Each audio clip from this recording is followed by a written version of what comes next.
Today we're making my husband's favorite meal, animal-based balls with spaghetti squash and parm.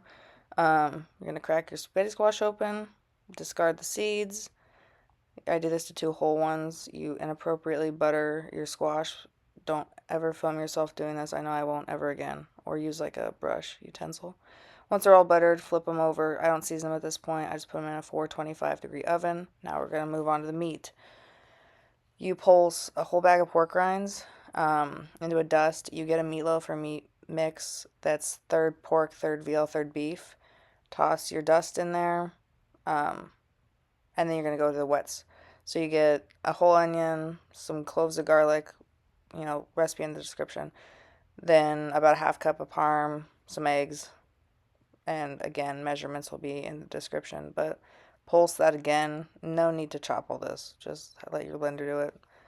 Combine, put your seasonings in, some salt, some Italian seasoning. You could throw some pepper in if you wanted. I didn't. We got some red pepper flakes. And then combine that. Once you combine that, you're going to start mixing up them balls, or rolling them balls. Get a pan. I do it risen. I don't like the fat around them, so about a golf ball size. Pat them all out. I think 2.5 pounds of meat made like 25. I think it was more like 27 balls, to which you can save some for later in life and cook in the air fryer or in the oven the same exact way you would in this video. Take some parm, shred it on top. You're going to shred the whole rest of them out because you're going to use it over the spaghetti squash in the future too. And you'll see me doing that after I throw some more Italian seasoning on here. It's just a little sparkle to your balls. Here it is. You shred like a cup and set it to the side because you'll use it. And then we're going to do the sauce. So you can use Rayo's, which is what I use. It has minimal ingredients, but pour that in. You're going to want to pop your meatballs in. Sorry, my bad. Start pasta water. Pop your meatballs in around 25 minutes left of the 45 of the squash, so you're timing things correctly. 2 jars, I use 2 in here, and I put the rind of the cheese in there just for a little extra flavor.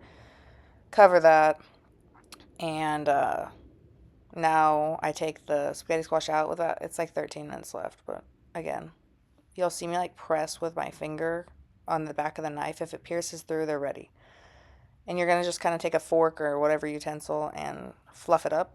And I'll slow down the video. You can see a noodle. That's why it's called spaghetti squash. It doesn't taste like noodles, but it does taste like squash. And you can put some sauce on it and kind of mask the taste. If you add enough butter, enough parm, it's fine. And we eat a lot of butter in our house. So you'll see that this is my first video, which is why it's so uncomfortable. But do butter, do salt, do some pepper, add some Parmesan. That's where that fresh cup came in. Again, doesn't have to be fresh. I'm just trying to make it a little more holistic. You're going to put that back in. You can put it on broil if you wanted, or you can not if your meatballs look like they're almost done anyway.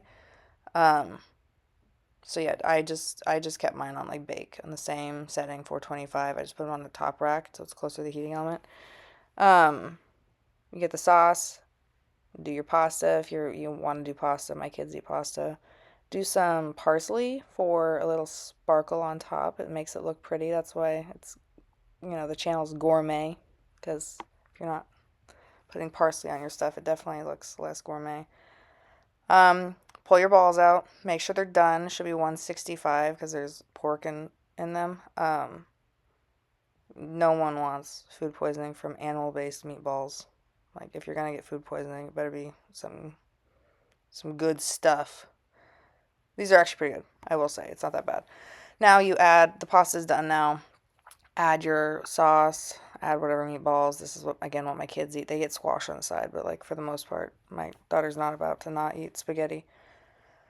So you spin that in there. Now the squash should be about done. You're gonna pull that out, and I just set it on that tray that I use the meatballs on. It's all very easy, very stacked, very real, because nobody has counter space at this point. This is my kid's plate. I did pasta, I did those. I'm gonna add, or meatballs, I'm gonna add some squash.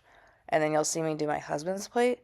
There's like a big portion, so obviously it doesn't have to look like this massive, or it can look a lot prettier if you use the actual boats and put it on like a cute plate. I could see that being cute. And then you'd have like the Parmesan on top still. But you're gonna scoop your spaghetti squash, scoop them balls on there. Um, and then you're gonna add fresh parsley on top. Again, all the like details to it will be in the description or of the video. But yeah, that's how you make it. Motherforkin Gourmet. Like, subscribe. I'll do more.